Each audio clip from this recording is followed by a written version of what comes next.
Good morning friends, स्वागत है आपका आपके अपने YouTube channel study with Ravi Thakur पर। तो चलिए आज का हिंदू एडिटोरियल वोकैबुलरी की शुरुआत करते हैं। आज का जो पहला एडिटोरियल दिया गया उसका हेडिंग है summit spirit on quad and India's interest. तो जो पहला एडिटोरियल दिया गया है, अभी चार देशों की जो अभी डिजिटली मीटिंग हुई है चार देशों के बीच, जिसमें इंडिया, यूएस, ऑस्ट्रेलिया और जापान शामिल है। इनके शीर्ष नेताओं ने भी मीटिंग की है और चिंता जाहिर की है अपने कोविड-19 जो वैक्सीनेशन है उसके रिगार्डिंग बहुत सारी बातें कही गई है, जिसमें चाइना का भी रोल है। चाइना के बारे में भी बातें कही गई हैं और अपनी 5G के बारे में भी, कमिंग जो 5G है उसके बारे में भी बातें हैं।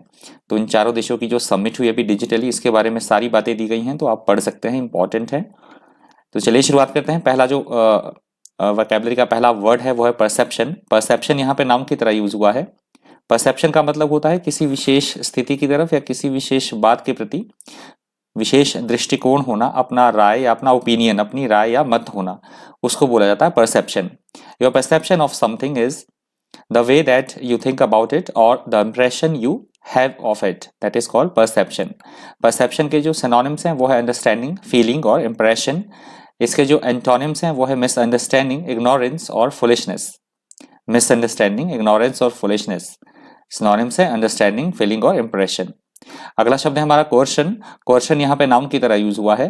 कोर्शन का मतलब होता है किसी के साथ किसी तरह की कोई जोर जबरदस्ती करना, दबाव बनाना, उसके ऊपर बल का प्रयोग करना। या हम अगर रेप की बात करें तो उस सेंस में भी इस वर्ड का यूज होता है कोर्शन का। कोर्शन इज द एक्ट और process of persuading someone forcefully to do something that they do not want to do, that is called coercion. इसके सिनोनिम्स हैं वॉयलेंस, फोर्स और कॉन्स्ट्रेंट। वॉयलेंस, फोर्स और constraint इसके synonyms हैं। Antonyms हैं democracy, liberty और choice. Democracy, liberty और choice इसके एंटोनिम्स हैं कोर्शन के। अगला शब्द है हमारे पास through down the gauntlet. Through down the gauntlet यहाँ पे फ्रेजल वर्ब की तरह यूज हुआ है। थ्रू डाउन द गॉन्टलेट का मतलब होता है किसी को ललकारना, कड़ी टक्कर देना, प्रतिस्पर्धा करना, कंपटीशन करना किसी के साथ, उसको बोला जाता है threw down the gauntlet. If you threw down the gauntlet to someone, you say or do something that challenges them to argue or compete with you. That is called threw down the gauntlet. इसके synonyms है challenge, mitten और glove. Challenge, mitten और glove इसके synonyms हैं। Antonyms है negotiation और accept. Negotiation और accept इसके एंटोनिम्स हैं थ्रू डाउन द गॉन्टलेट के। अगला शब्द है हमारे पास डिसएंगेजमेंट।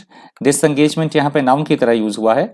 डिसएंगेजमेंट का मतलब होता है पहले किसी तरह का कोई कन्फ्लिक्ट है, दो समूहों के बीच, दो लोगों के बीच किसी तरह का कोई कन्फ्लिक्ट है, उनके बीच में कोई लड़ाई झगड़ा है या असहमति है किसी बात को लेकर, तो उससे छुटकारा मिलना, छुटकारा पाना, उसको बोला जाता है डिसएंगेजमेंट।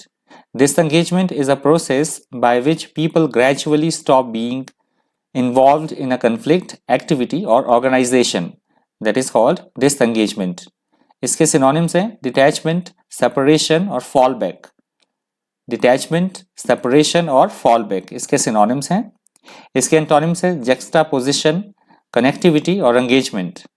Juxtaposition, connectivity और engagement इसके एंटोनिम्स हैं हमारे वर्ड के, किसके, डिसएंगेजमेंट के।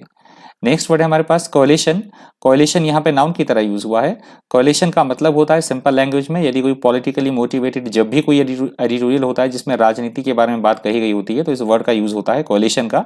वहां पे इसका यूज होता है दो या दो से अधिक जो राजनीतिक पार्टियां होती हैं, जब वो मिलकर सरकार बनाती हैं तो उसे बोला जाता है गठबंधन की सरकार। कोalition जो एडिटोरियल में आज का इसका जो यूज हुआ है वो हुआ है ऐसे लोगों का समूह या ऐसे ग्रुप्स हैं जो आपस में मिलकर एक ही उद्देश्य की पूर्ति के लिए काम करें, उनको बोला गया है कोएलिशन। इसके सिनोनिम्स है अलायंस, यूनियन और लीग। अलायंस, यूनियन और लीग इसके सिनोनिम्स हैं। एंटोनिम्स है आइसोलेशन, डिसएसोसिएशन और डिस्कॉर्ड। आइसोलेशन, डिसएसोसिएशन और डिस्कॉर्ड इसके एंटोनिम्स हैं कोएलिशन के। यहाँ से हमारा दूसरा एडिटोरियल शुरू होता है। दूसरा एडिटोरियल का हेडिंग है salutary reminder on consumer price index. तो जो लोग बैंकिंग की तैयारी कर रहे हैं, फाइनेंस से रिलेटेड है, इकोनॉमी से संबंधित है ये पूरा जो एडिटोरियल दिया गया है। अभी जो कंज्यूमर प्राइस इंडेक्स आप जानते ही हैं, काफ़ी महंगाई भी बढ़ रही है, सब्जियों के फलों के दाम, सब्जियों के दाम, दालें काफ़ी बढ़ रही हैं, उसके मूल्य दिन प्रतिदिन डे बाय डे बढ़ रहे हैं। रिफाइंड ऑयल है, चाहे दूसरे रिफाइंड ऑयल से लेके जो हमारी डेली एडिबल जो चीज़ें हैं हमारी, वो बढ़ रही हैं डे बाय डे, उसके प्राइसेस बढ़ रहे हैं। दूसरी तरफ पेट्रोल और डीजल के प्राइसेस भी बढ़ रहे हैं। तो ये सारी चीज़ें जो दी गई हैं, आरबीआई का जिक्र भी किया गया है इसमें, और सारे इसमें डेटा, कुछ एक डेटा दिए गए, कुछ एक फिगर्स दी गई हैं इस एडिटोरियल में, जो आपको थोड़ी सी याद रखनी पड़ेंगी। तो आप देख लीजिएगा, इंपॉर्टेंट है, फाइनेंस से रिलेटेड है, इकोनॉमी पे बेस्ड है हमारा ये दूसरा जो एडिटोरियल है। तो चलिए शुरुआत करते हैं। इसका जो पहला वर्ड है वो है सैल्यूटरी। सैल्यूटरी वर्ड यहाँ पे एडजेक्टिव की तरह यूज हुआ है। सैल्यूटरी वर्ड का मतलब होता है ऐसी कोई चीज जो हमारी हितकारी हो, हमारे हित में हो, गुणकारी हो, कल्याणकारी हो, उसे बोला जाता है salutary. A salutary experience is good for you even though it may seem difficult or unpleasant at first, that is called salutary.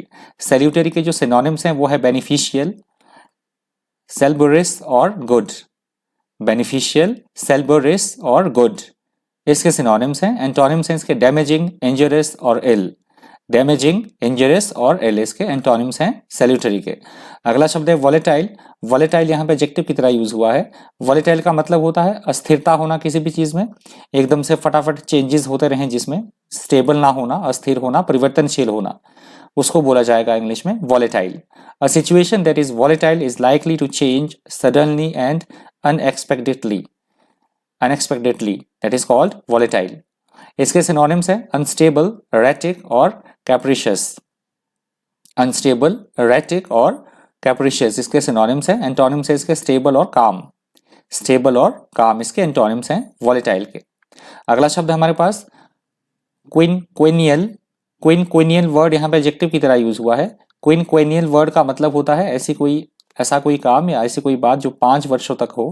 पंचवर्षीय हम बोल सकते हैं। जैसे जब प्लानिंग आयोग नहीं था अभी, तो उससे पहले क्या था, हमारा प्लानिंग कमीशन था जो पंचवर्षीय योजना बनाते थे। सरकार पहले क्या करती थी, 5 वर्षों के लिए एक खाका, एक प्लान तैयार करती थी, तो उसे प्लानिंग कमीशन हम बोलते थे उस समय। पंचवर्षीय अब तो नहीं है वो, तो उसको बोला जाता था।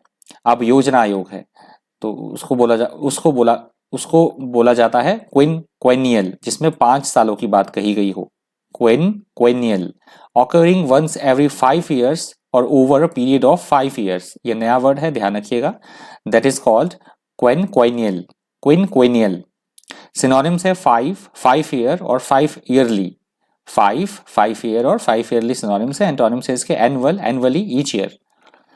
तो इसके एंटोनिम्स हैं इसके आपके क्विनक्वेनियल के। अगला शब्द है हमारा सीजलेस। सीजलेस यहाँ पे एडजेक्टिव की तरह यूज हुआ है। सीजलेस का मतलब होता है ऐसी कोई प्रक्रिया, ऐसा कोई काम जो लंबे समय तक जारी रहे, खत्म ही ना हो, निरंतर हो, लगातार हो, उसको बोला जाएगा ceaseless. If something unpleasant is ceaseless, it continues for a long time without stopping और changing, that is called ceaseless. इसके सिनोनिम्स हैं कांस्टेंट, परपेचुअल और अनसीजिंग। कांस्टेंट, परपेचुअल और अनसीजिंग इसके सिनोनिम्स हैं। एंटोनिम्स हैं इसके कंप्लीटेड, एंडिंग और अचीव। कंप्लीटेड, एंडिंग और अचीव इसके एंटोनिम्स हैं सीजलेस के। अगला शब्द हमारे पास विजिल। विजिल यहाँ पे नाउन की तरह यूज हुआ है। विजिल का मतलब होता है किसी भी तरह के काम को करते समय बड़ी सावधानी बरतना, चौकसी बरतना, उसको बोला जाता है विजिल। और रात में जाके रहने को भी, जैसे रात्रि जागरण होता है, रात में जागना, उसे भी बोला जाएगा vigil. A purposeful surveillance to guard और observe, that is called vigil. इसके सिनोनिम्स हैं वॉच, गार्ड और वेक। वॉच, गार्ड और वेक इसके सिनोनिम्स हैं। एंटोनिम्स हैं स्लीप और इनअटेंटिवनेस। स्लीप और इनअटेंटिवनेस इसके एंटोनिम्स हैं विजिल के। अगला शब्द हमारे पास प्रोग्नोस्टिकेशन। प्रोग्नोस्टिकेशन यहाँ पे नाउन की तरह यूज हुआ है। प्रोग्नोस्टिकेशन का मतलब होता है किसी भी बात के बारे में, कोई घटना घटित होने वाली है तो उसके बारे में पहले से भविष्यवाणी करना, पूर्वानुमान लगाना, उसको बोला जाएगा प्रोग्नोस्टिकेशन। A prognostication is a statement about what you think will happen in the future. That is called prognostication. इसके synonyms हैं presage, portent और prognostic.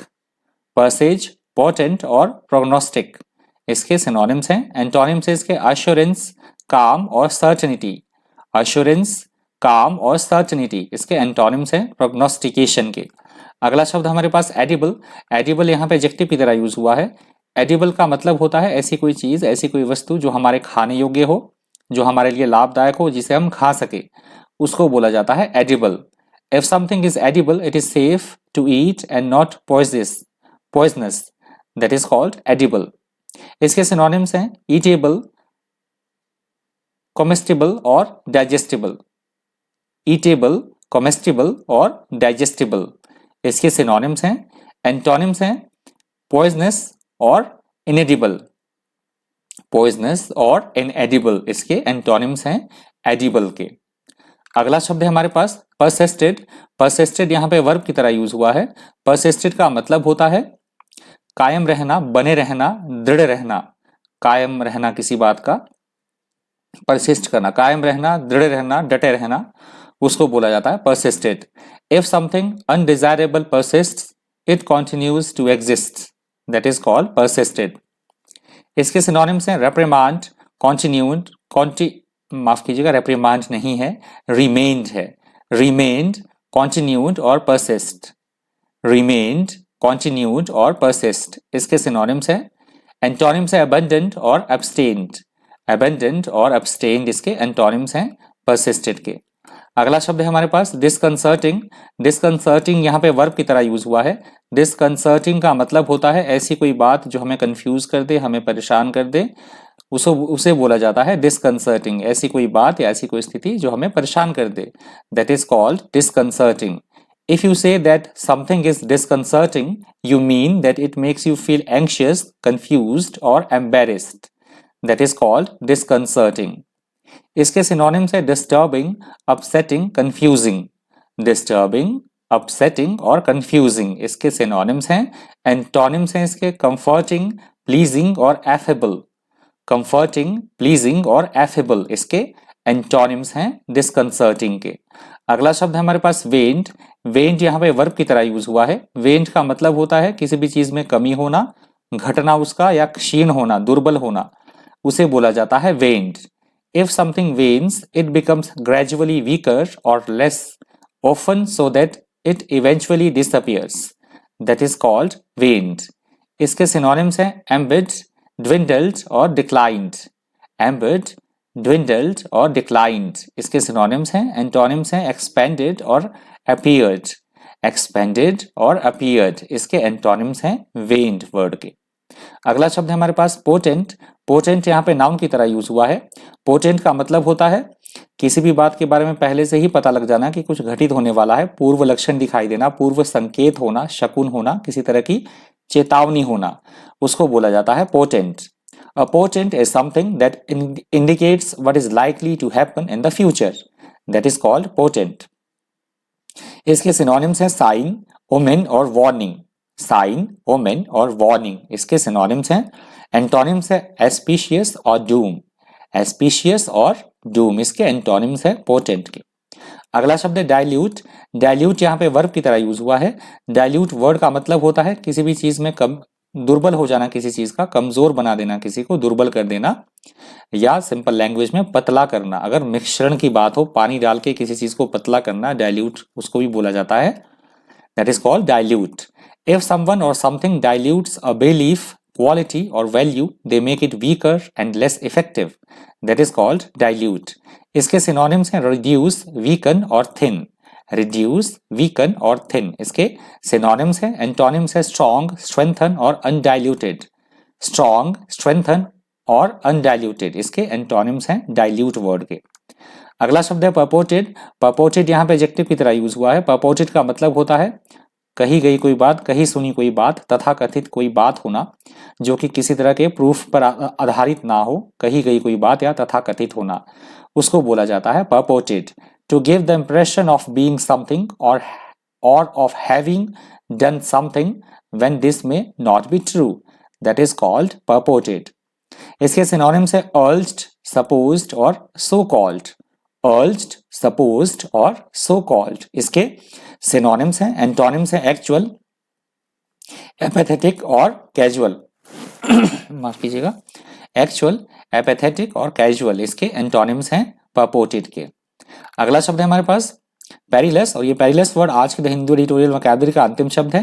पेरिलस यहाँ एडजेक्टिव की तरह यूज हुआ है। पेरिलस का मतलब होता है ऐसी कोई स्थिति, ऐसी कोई बात जो बेहद खतरनाक हो, जोखिम से भरी हो, खतरों से भरी हो, उसे बोला जाता है पेरिलस।